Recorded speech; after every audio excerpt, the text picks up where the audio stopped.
Sword of Coming, episode 268. Untuk melihat video selengkapnya, sahabat bisa kunjungi playlist yang telah Sabta Novel sediakan. Yuk mari, kita berimajinasi bersama dan masuk ke alur ceritanya.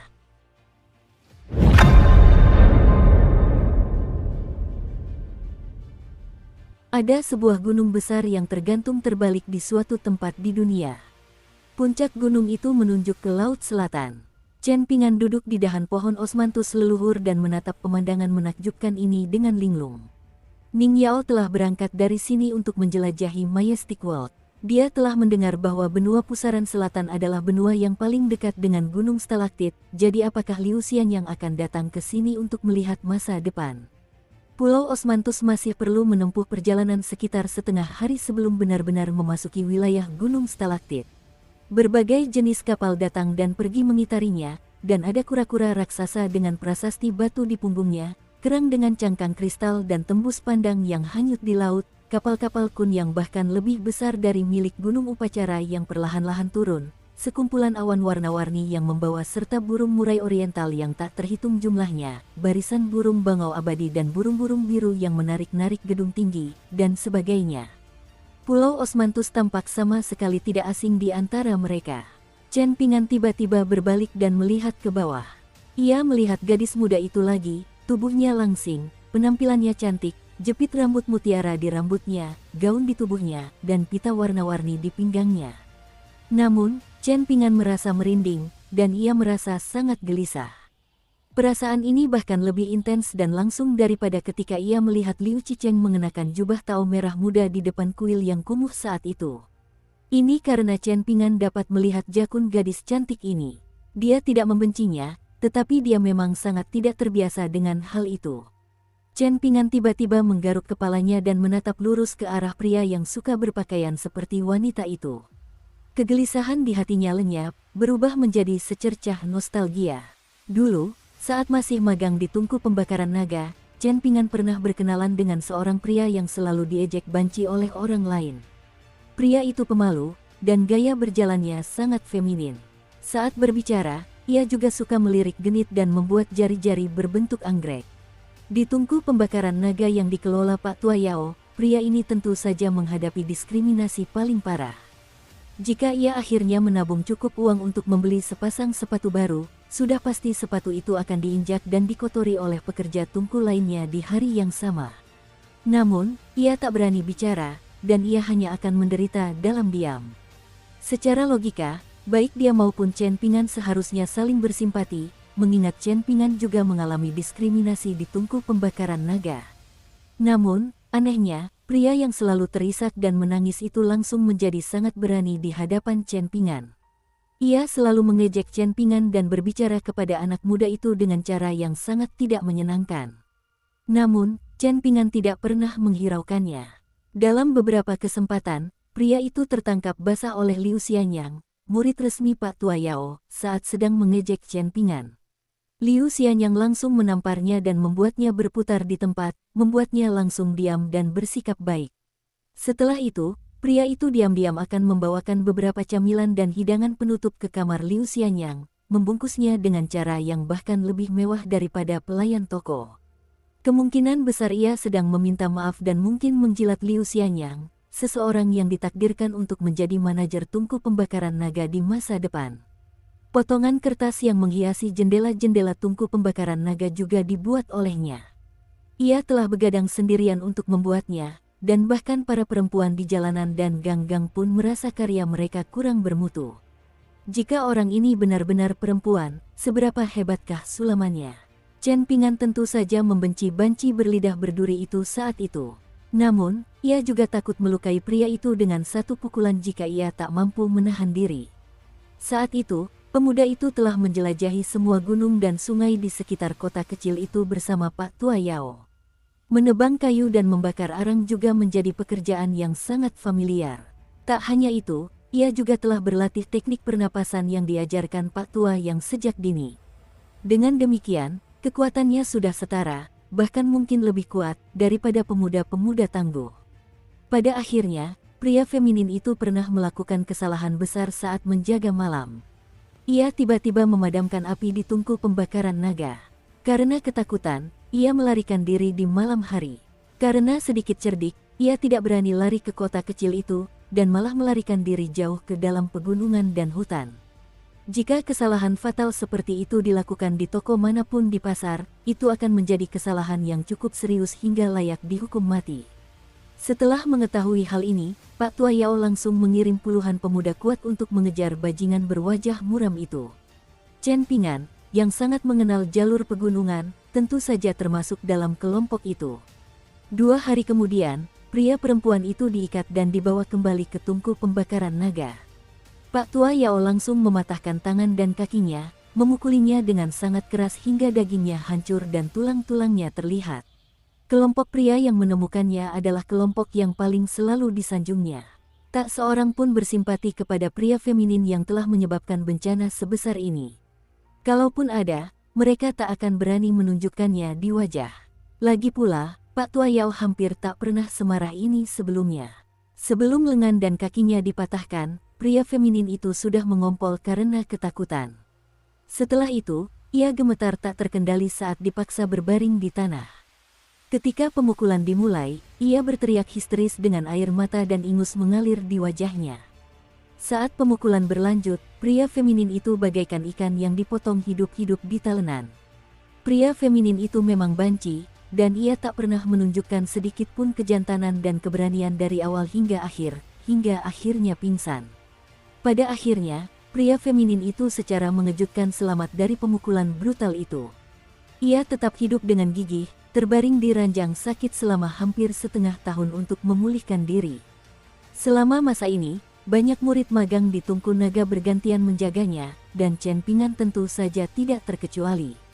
Namun, banyak orang yang tidak puas dengan tugas yang sulit ini, sehingga mereka mencari Chen Pingan dan memintanya untuk menggantikan mereka, mengingat Chen Pingan adalah orang yang paling menyenangkan di Tungku Naga. Pada akhirnya, justru anak laki-laki yang paling tidak disukai pria feminin itulah yang akhirnya merawatnya. Keduanya menolak untuk berbicara satu sama lain, menunjukkan ketidaksukaan mereka satu sama lain. Chen Pingan hanya mengumpulkan bahan-bahan dan memasak obat untuknya setiap hari, sementara pria feminin itu sesekali terombang-ambing dan linglung menatap potongan kertas tua di jendela yang mulai kehilangan warnanya setelah terkena angin dan hujan. Mungkin ia sedang memimpikannya hari di mana ia akhirnya bisa bangun dari tempat tidur. Saat itu, ia pasti akan menemukan waktu luang di sela-sela pekerjaannya untuk mengganti potongan kertas ini dengan potongan kertas baru yang indah dan berwarna merah cerah. Akan tetapi, laki-laki perempuan yang terbaring di tempat tidur yang berhasil selamat dari pukulan hebatnya dan menggertakkan giginya untuk kembali dari ambang kematian pada akhirnya tetap meninggal. Dia terbunuh oleh satu komentar saja. Itu adalah komentar santai dari seorang pekerja tungku pembakaran. Saat itu Chen Pingan sedang memasak obat di dekat pintu, membelakangi pekerja tungku pembakaran dan pria perempuan itu. Pekerja itu terkekeh dan berkomentar bahwa pada hari pemukulan, ketika pakaian pria perempuan itu robek-robek, bokongnya yang pucat benar-benar tampak seperti wanita. Chen Pingan tidak merasa komentar ini sangat tidak pantas. Lagi pula, para pria di tungku pembakaran naga telah mengejek pria feminin itu dengan komentar yang jauh lebih keji daripada sebelumnya.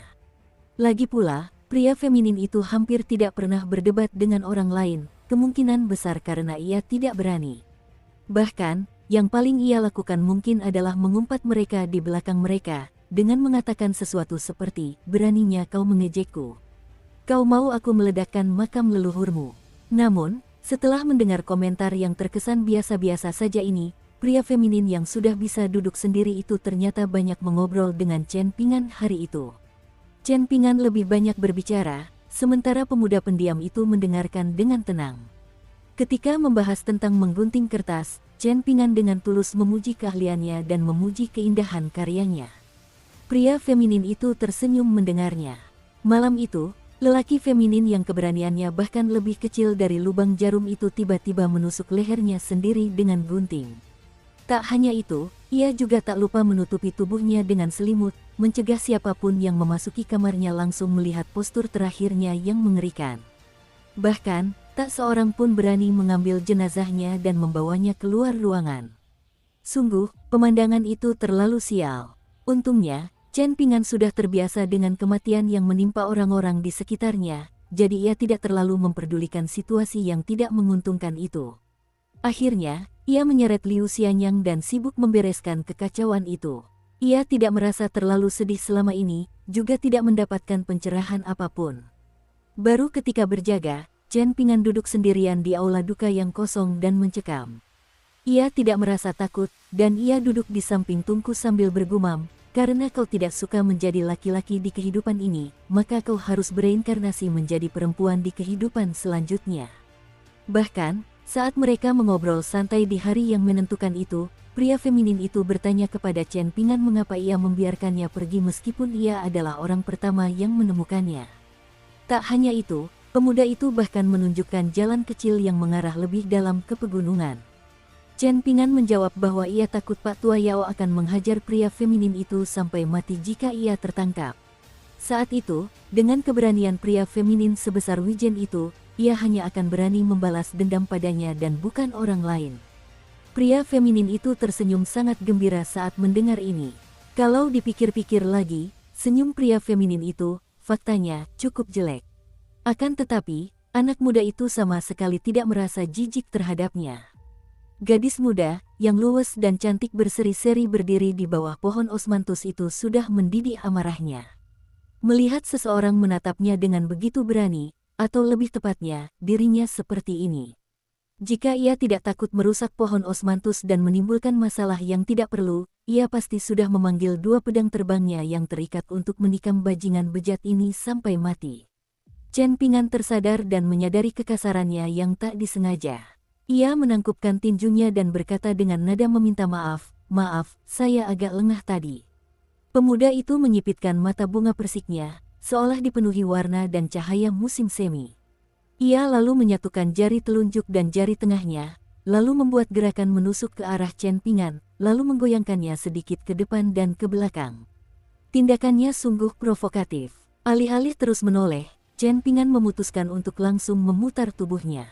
Ia menepuk ruang kosong di sampingnya pada dahan tinggi dan terkekeh. "Sebagai permintaan maaf, aku akan mengizinkanmu duduk di sini dan menikmati pemandangan gunung stalaktit atas nama Nyonya Gui." Pemuda itu menggenggam tangannya di belakang punggung dan mendongak dengan wajah selembut dan selembut angin musim semi. Ia tersenyum dan bertanya, "Apakah kau menyukai pria? Atau kau menyukai pria dan wanita, asalkan mereka cukup cantik?" Chen Pingan dapat merasakan sakit kepala mulai muncul, dan dia menggelengkan kepalanya kuat-kuat untuk menyatakan ketidakbersalahannya. Dia secara alami hanya menyukai wanita. Faktanya, dia hanya menyukai satu gadis. Berdiri di bawah pohon osmanthus, 2 gumpalan ki pedang muncul di dekat tangan pemuda itu yang tergenggam, 1 emas dan 1 perak. Gumpalan-gumpalan itu sangat halus dan hampir tak terlihat oleh mata telanjang. Jelas bahwa dia akan menggunakan pedang terbangnya untuk membunuh jika terjadi perselisihan di antara mereka. Chen Pingan ragu sejenak sebelum tersenyum dan berkata, "Mengatakan ini mungkin akan membuatmu semakin marah, tetapi kamu terlihat sangat cantik dengan pakaian seperti ini." Chen Pingan meletakkan tangannya di dahan pohon dan menambahkan dengan mata jernih, "Saya mengatakan ini dari lubuk hati saya." Pria muda yang menyamar sebagai wanita itu mengerutkan keningnya. Ia diam-diam pergi. Namun, ia tidak meninggalkan puncak gunung, melainkan hanya berjalan mendekati pagar deobservasi dan menatap ke kejauhan. Chen Pingan melompat turun dari dahan pohon yang tinggi dan berteriak kepada pemuda yang membelakanginya, "Aku pergi sekarang. Kalau kau ingin menikmati pemandangan dari puncak pohon osmanthus, sebaiknya kau manfaatkan kesempatan ini saat tidak banyak orang. Kalau tidak, Nyonya Gui mungkin akan kesal." Pria muda itu tidak menanggapi. Baru ketika Chen Pingan sudah jauh, ia berbalik untuk melirik pohon osmanthus. Setelah ragu-ragu cukup lama, ia akhirnya memutuskan untuk tidak memanjat pohon itu dan memandang gunung stalaktit dari tempat yang lebih tinggi. Adapun 2 gumpalan ki pedang, dia telah lama menariknya kembali ke pita warna-warni di pinggangnya. Sebenarnya, kedua gumpalan ki pedang itu sama sekali bukan ki pedang. Melainkan, mereka adalah pedang terbang yang tampak biasa saja, yang sebenarnya merupakan pedang terbang berikat berkualitas sangat tinggi. Nama mereka adalah Needle Tip dan Without. Dia dilahirkan bersama mereka. Dia benar-benar memiliki bakat pedang bawaan. Dukung terus channel YouTube Sabta Novel. Terlebih lagi, Terlahir dengan dua pedang terbang yang terikat adalah peluang yang lebih kecil, yaitu 1 banding 10.000 bagi para kultivator pedang.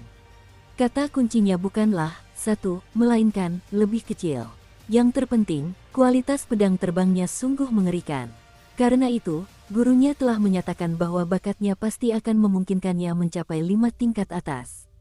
Jika tidak, ia tidak akan menerimanya sebagai murid. Mengenai berapa tahun tepatnya yang dibutuhkannya untuk mencapai tingkat Gyokasar, gurunya tidak menyebutkannya, dan ia juga tidak menanyakannya. Ia tidak tertarik mempelajarinya. Malahan, ia lebih terpesona dan terobsesi dengan teknik ramalan yang berkaitan dengan Dao Agung. Namun, sungguh disayangkan gurunya mengatakan bahwa ia tidak akan bisa mencapai tingkat ini, dan bahwa ia tidak akan bisa mewarisi garis keturunan gurunya melalui hal ini. Termasuk gurunya, semua kakak laki-lakinya, baik senior maupun junior, mendorongnya untuk berlatih pedang. Sebenarnya, ia sadar betul bahwa mereka tidak sungguh-sungguh berharap dao pedangnya mencapai puncak dan menjadi dominan. Sebaliknya, mereka menyimpan niat buruk, dan mereka ingin melihatnya gagal dan mempermalukan dirinya sendiri. Alasannya sangat sederhana. Dia takut ketinggian. Seorang kultivator pedang yang takut ketinggian. Lelucon macam apa ini? Ketika dia sesekali menginjak pedangnya untuk menunggangi angin, dia tidak pernah naik lebih dari 6 meter dari tanah. Pemuda itu melirik ke arah dahan tempat anak muda itu duduk tadi, dan dia merasa bahwa dirinya juga benar-benar bodoh. Chen Ping'an kembali ke halaman Guimai.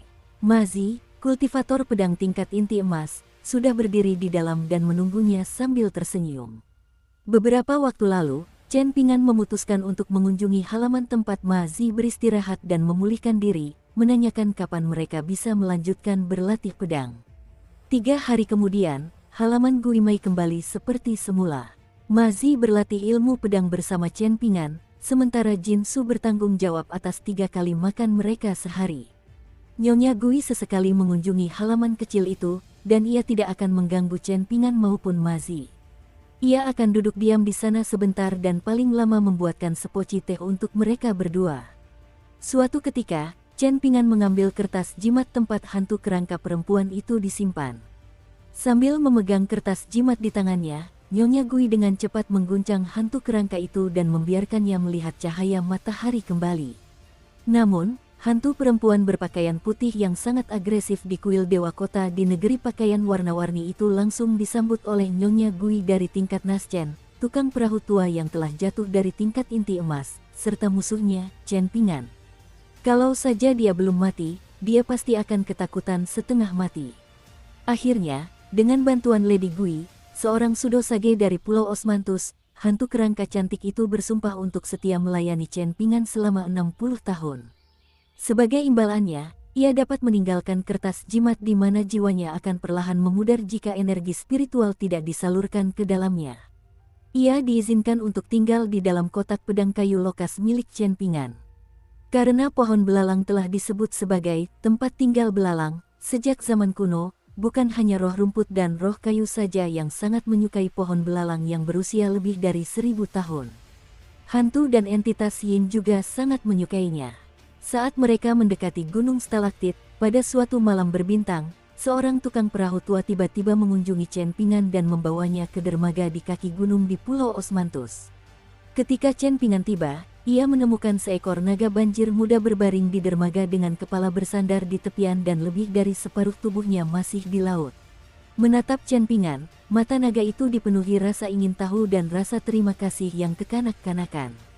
Tukang perahu tua itu berjongkok di tepi pantai dan mendecakkan lidahnya dengan takjub, lalu berkata, dalam hitungan usia manusia, makhluk kecil yang menyedihkan ini hanya setara dengan 6 atau 7 tahun.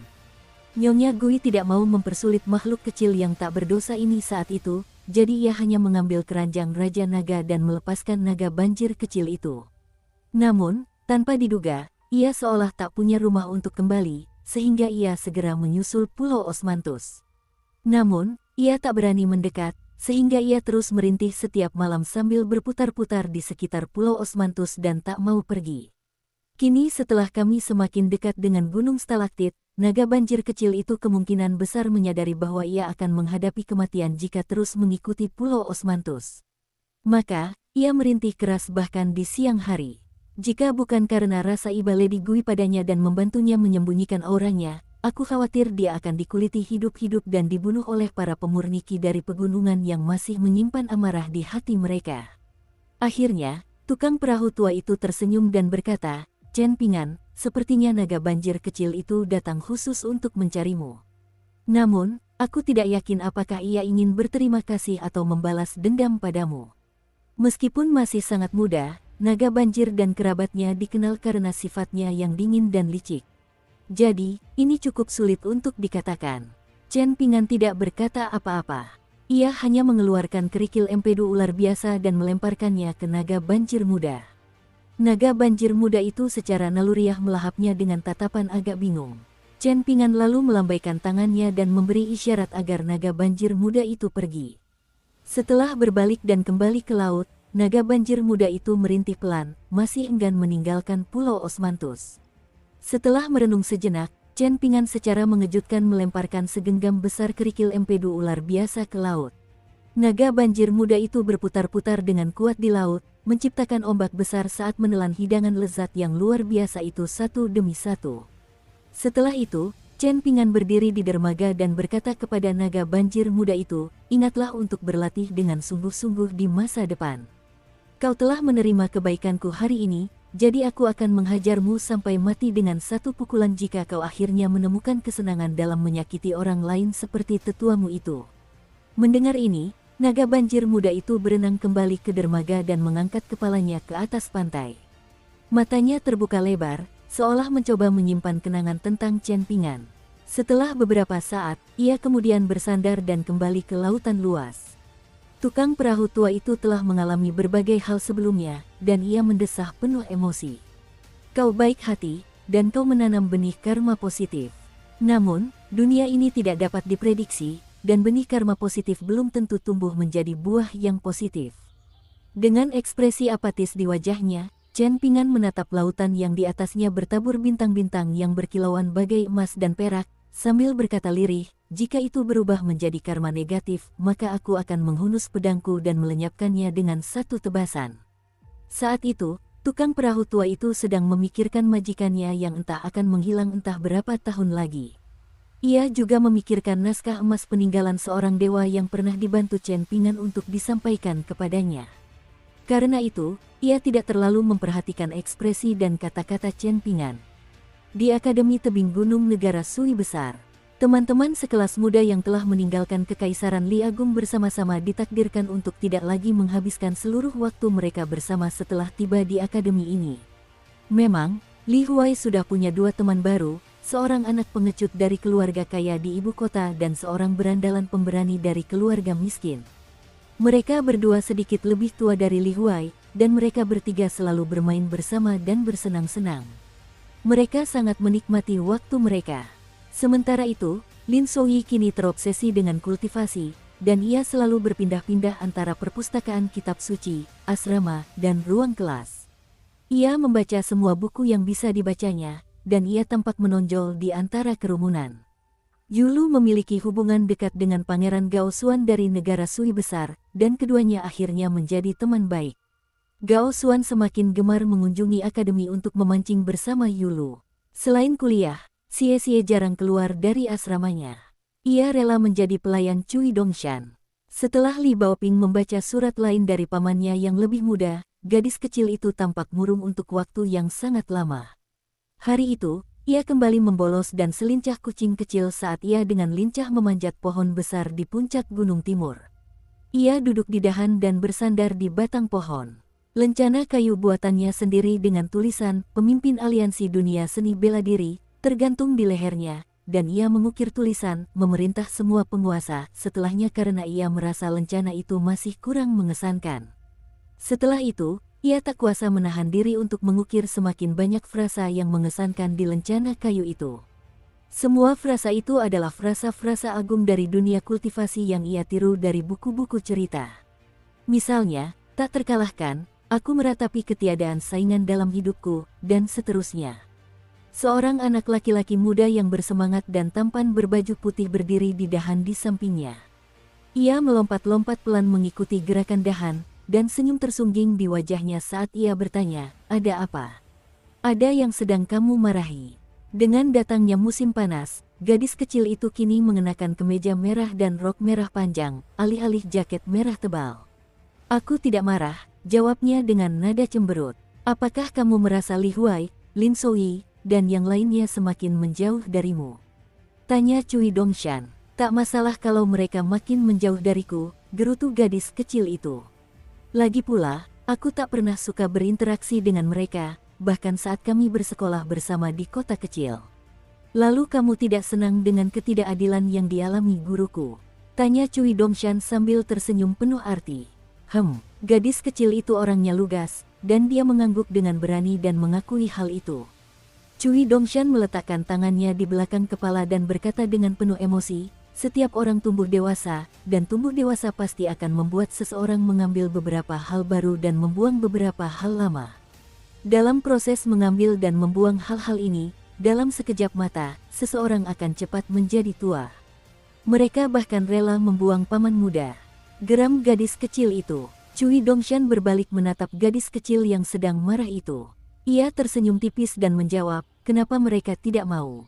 Lagi pula, guruku tidak akan marah kalau sampai tahu. Kalau begitu, kenapa kau marah-marah begitu?" "Tidak perlu." Gadis kecil itu dengan marah menyilangkan lengannya. Cui Dongshan berbalik menatap ibu kota negara Sui besar. "Di masa depan, kau mungkin akan berteman baik dengan seseorang, dan kalian berdua akan sering mengobrol akrab seiring bertambahnya usia. Namun, suatu hari nanti dia mungkin akan menikah, dan pada akhirnya dia akan lebih menyukai suaminya daripada dirimu. Kau mungkin juga akan bertemu dengan seorang guru yang bahkan lebih hebat dari Qi Jingchun, dan suatu hari nanti kau mungkin merasa bahwa pengetahuan Tuan Qi bukanlah yang terdalam di dunia. Suatu hari nanti, kau mungkin juga akan bertemu seorang pemuda yang mengesankan, yang bahkan lebih hebat daripada pamanmu yang lebih muda. Saat itu, kau akan menyadari bahwa kekhawatiran dan kesedihanmu saat ini hanya sementara dan tidak terlalu penting. Kau akan minum 1 atau 2 teguk anggur, dan semua kekhawatiran dan kesedihan ini akan lenyap begitu saja." Cui Dongshan tiba-tiba berbalik dan berseru kaget, "Baoping kecil, kau bahkan tidak membalas. Kalau kau diam saja, aku akan kehabisan kata-kata." Gadis kecil itu mengernyitkan wajah cantiknya dan menjawab, "Aku sedang sibuk merasa sedih." Cui Dongshan tertawa terbahak-bahak sambil terjatuh ke belakang dan kebetulan berbaring miring di dahan tipis. Ia mengangkat kepalanya dengan satu tangan dan menatap gadis kecil berbaju merah itu. Suatu hari nanti, gadis kecil ini akan tumbuh semakin tinggi, dan wajahnya yang bulat juga akan semakin kurus dan tajam. Matanya mungkin masih berair seperti biasa, dan mungkin masih murni dan penuh energi. Ia mungkin masih berpakaian merah, dan ia mungkin menunggang kuda di sepanjang tepi sungai dan minum anggur di pegunungan. Namun, ia mungkin juga akan mengalami kejadian bahagia dan sedih, bukan? Cui Dongshan menghela napas pelan. Dia merasa sedikit cemas. Jika gadis sebaik itu benar-benar menyukai gurunya, itu tentu akan menjadi hal yang sangat mengkhawatirkan. Kalau suatu hari dia tiba-tiba tidak menyukai gurunya lagi, itu mungkin akan menjadi hal yang lebih mengecewakan. Cui Dongshan membalikkan badan dan memejamkan mata. Ia lalu menyilangkan kaki dan tertidur. Mengenai pertemuan tak terduga dan hubungan yang berbeda-beda itu, Cui Dongshan sangat menyadarinya meskipun tubuhnya masih muda. Lagi pula, semua pengalaman dan tantangan itu telah terakumulasi di dalam hatinya. Kesadarannya akan hal itu tidak kalah dengan Cui Chan, guru kekaisaran Li Agung. Ada satu hal yang belum diceritakannya kepada gadis kecil itu. He Cui Dongshan, Cui Chan tua, Zuo Yu, Mao Xiaodong, dan yang lainnya, termasuk Qi Jingchun, semuanya pernah menikmati naungan di bawah cendekiawan tua itu di masa lalu. Mereka perlahan-lahan tumbuh dewasa, dan pada akhirnya, mereka semua berharap untuk keluar dari naungan yang luar biasa luas itu. Mereka yang berhasil melanjutkan perjalanan mereka. Namun, mereka yang gagal, melihat hati mereka perlahan berubah. Gadis kecil di dekatnya menyimpan lencana kayunya dan dengan hati-hati mengambil sebuah lukisan dari pakaiannya. Lukisan itu adalah lukisan Chen Pingan yang sedang berdiri di bawah pohon osmanthus dan tersenyum padanya. Kekhawatirannya langsung sirna, dan senyum mengembang di wajahnya saat ia berkata dengan gembira, Paman Junior benar-benar terlihat sangat tampan setelah belajar minum. Saat aku besar nanti, aku pasti akan berpetualang di dunia kultivasi bersama Paman Junior. Li Baoping menjadi semakin bersemangat memikirkan hal ini, dan dia berbalik dan bertanya dengan keras, "Cui Dongshan, apakah sulit untuk minum?"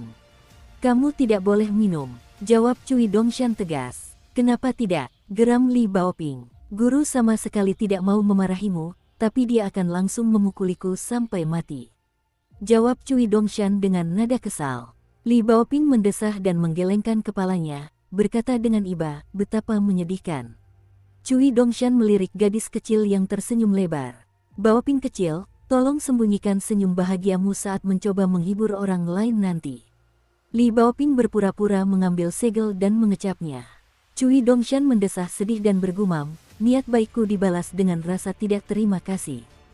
Di antara gunung stalaktit dan lautan luas, terdapat banyak jalur yang melayang di udara bagaikan pita awan dan air.